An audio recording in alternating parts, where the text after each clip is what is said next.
स्वागत है आपका हमारे YouTube चैनल पर। बात करते हैं दक्षता आधारित आकलन 2 कक्षा 7 विषय गणित के प्रश्न पत्र की। गणित के प्रश्न पत्र में पहला प्रश्न पूछा गया है, संख्या 90,989 को अंकों के रूप में लिखिए। तो ऑप्शन नंबर सी राइट होगा, 90,989। इसी तरह इसको अंकों में लिखना था। दूसरा प्रश्न पूछा गया था, नीचे दी गई संख्याओं में कौन सी संख्या सबसे बड़ी है। सैकड़ा, हजार और दाई और इकाई में मान दिया गया था।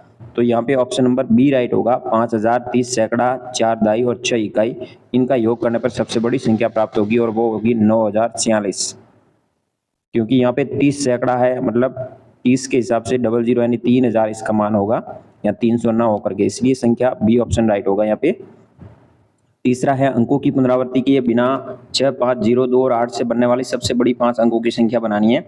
तो सबसे बड़ी बनाने के लिए सबसे बड़ा अंक पहले लेना है, जिसमें 8, फिर 6, फिर 5, फिर 2 और ऊपर 0 आएगा। तो यहाँ पे सबसे बड़ी संख्या ये बन जाएगी 86,520।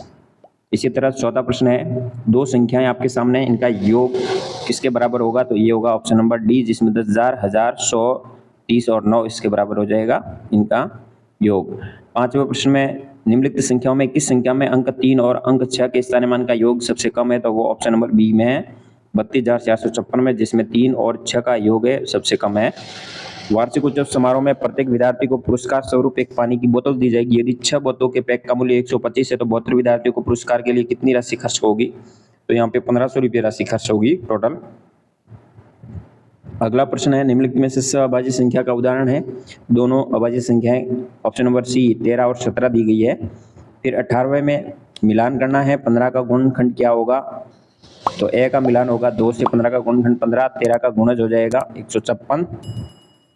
एक अंक वाली सबसे बड़ी संख्या और 2 अंक वाली सबसे बड़ी अभाज्य संख्या 97 होगी। इस तरह से मिलान होगा, ऑप्शन नंबर यहाँ पे बी राइट होगा। अगला है, 36 के लिए सही विकल्प का चयन कीजिए। 36 के गुणनखंड 1, 2, 3, 4, 6, 9, 12, 18 और 36 है। ऑप्शन नंबर सी राइट होगा यहाँ। 10वें के अंदर -17 माइनस कोष्टक शुरू -14, यानी इसको हल करने पर -3 उत्तर आएगा। ऑप्शन नंबर बी राइट होगा।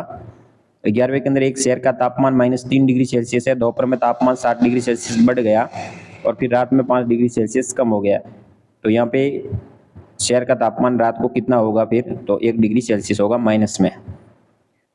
अगला प्रश्न है, दिए गए विकल्प में से किस विकल्प का मान 0 से कम है। तो 0 से कम है वो विकल्प सी के अंदर होगा, जिसमें -3 + 4 + -2 इनको जोड़ने पर 0 से कम आएगा, -1 उत्तर आएगा। प्रथम 5 पूर्ण संख्याओं का मध्य वो 5 होगा, ऑप्शन नंबर ए राइट होगा। 4 संख्याओं का मध्य 6.5 है। तो प्रथम 3 संख्याओं के योग 17 है, तो चौथी संख्या है वो 9 होगी, ऑप्शन नंबर ए राइट करेंगे। 15वें के अंदर एक दुकान पर 7 दिनों में बेची गई आइसक्रीम की संख्या है, इनका बहुलक ज्ञात करना है। तो बहुलक इनका होगा 15, ऑप्शन नंबर डी राइट करेंगे। यदि आप किसी संख्या के 6 गुना से 5 घटाते हैं तो आपको 7 मिलता है। कथन को समीकरण के रूप में लिखना है। तो 6 गुना यानी x का 6 गुना हो गया 6x - 5 घटाना है बराबर 7 प्राप्त होता है। ऑप्शन नंबर बी राइट होगा। यहाँ पे दो पूर्ण संख्या 2x और 5x है, उनका अंतर 66 है, तो x का मान ज्ञात करना है। यहाँ x का मान होगा 22, ऑप्शन नंबर ए राइट करेंगे। फिर 18वां प्रश्न है, एक आयत का परिमाप 67 मीटर है, इसकी लंबाई का समीकरण ये है और चौड़ाई का ये है। तो आयत की लंबाई चौड़ाई हो जाएगी, लंबाई 22 मीटर और चौड़ाई 11 मीटर होगी, ऑप्शन नंबर सी राइट होगा। दो पूर्णांक p और q इस प्रकार है कि इनके कथनों के अनुसार केवल कथन 1 और 2 सही है, तीसरा कथन गलत है। तो ऑप्शन नंबर बी राइट होगा इसमें। 20वां प्रश्न है, इनको हल करना, हल करने पर आपका उत्तर आएगा 180, ऑप्शन नंबर सी राइट होगा। तो इस प्रकार आप अपने उत्तरों की जांच कर सकते हैं गणित विषय के कक्षा 7 के विद्यार्थी। धन्यवाद। जानकारी चल गई तो वीडियो शेयर जरूर कीजिए। जय हिंद, वंदे मातरम।